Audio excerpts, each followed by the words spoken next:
नमस्कार, welcome to Rachna Trivedi channel. तो ये रहा हमारे महाकुंभ पर्व का सफ़र। कैसी थी शुरुआत, क्या था, कितनी डेकोरेशन थी, कितने श्रद्धालु आए, कितने भक्तगण आए, कितनों ने आस्था की डुबकियाँ लगाईं,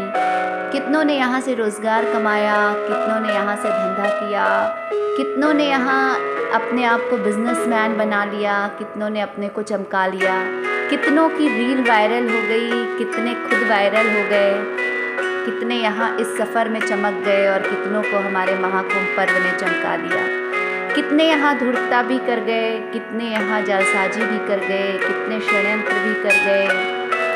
कितनों ने गेम खेला, कितनों ने खुद को आगे बढ़ा लिया। ये सब सबके दृष्टि पर था, सबके कर्मों पर था। कहते हैं विधि का विधान कर्मकांड काटे नहीं करता है। गंगा मैया के तट पर गंगा मैया ने सबको देखा कि कौन किस नज़रिए से आया था, किसने कौन सा दृष्टिकोण अपनाया था, किसने क्या अपने मन में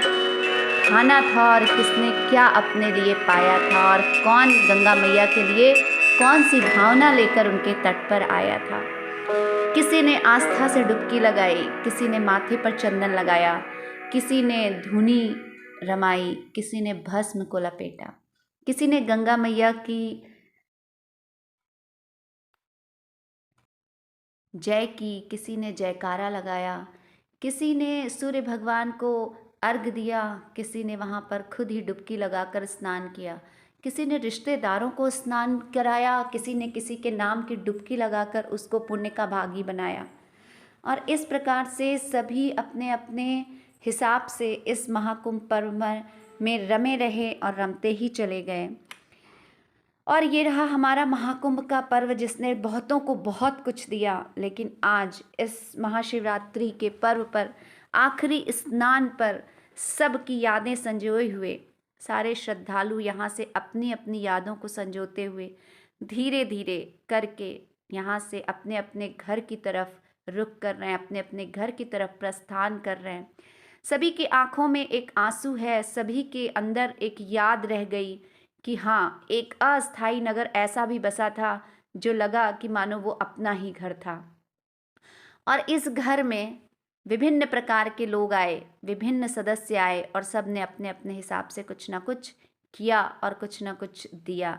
ये तो उनका कर्म ही जानता है, ये तो उनकी आत्मा ही जानती है कि किसने आशीर्वाद लिया और किसने वहाँ महामंडलेश्वर का दर्शन किया, किसने वहाँ अखाड़ों का दर्शन किया, किसने वहाँ संतों का दर्शन किया और किसने वहाँ क्या दर्शन किया। ये सब की अपनी आत्मा और सबका अपना दृष्टिकोण जानता है।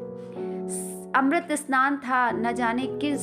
साधु संतों की रज वहाँ पर थी जो कि हमारे भाग्य में, हमारे कर्मों में, हमारे पुण्य में लिखी थी कि वहाँ 144 वर्षों बाद ऐसा संयोग हमें मिला कि हम वहाँ पर डुबकी लगाए और डुबकी लगा करके हम सब अपने घर पे एक पुण्य रज लेकर अपने घर की तरफ वापस आए।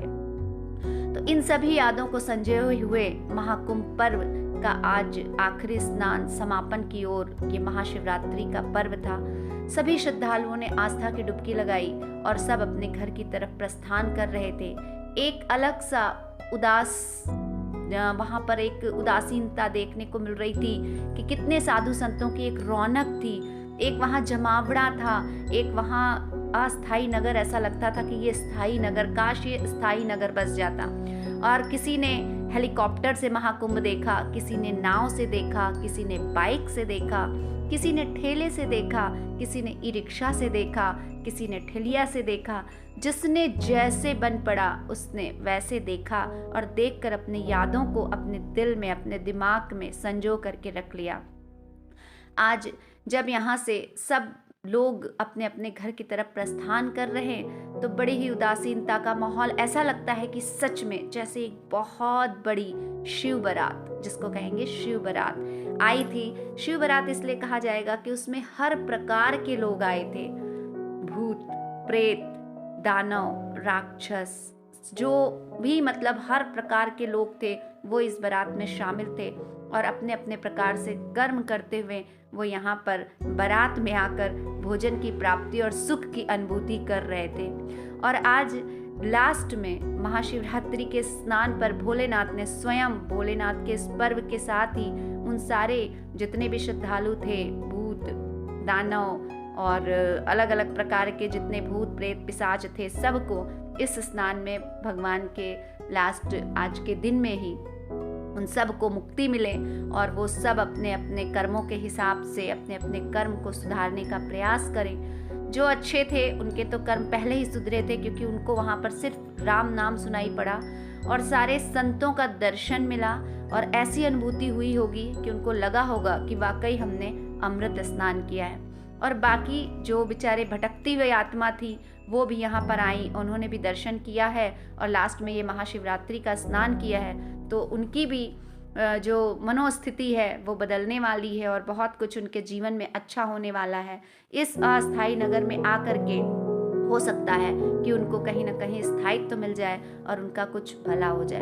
तो इस महाकुंभ पर्व में आखिरी सलामी जो दी गई वो एयरफोर्स के द्वारा दी गई और उस एयरफोर्स को जो ऊपर से उन्होंने सलामी दी उसको देखकर भक्तगणों के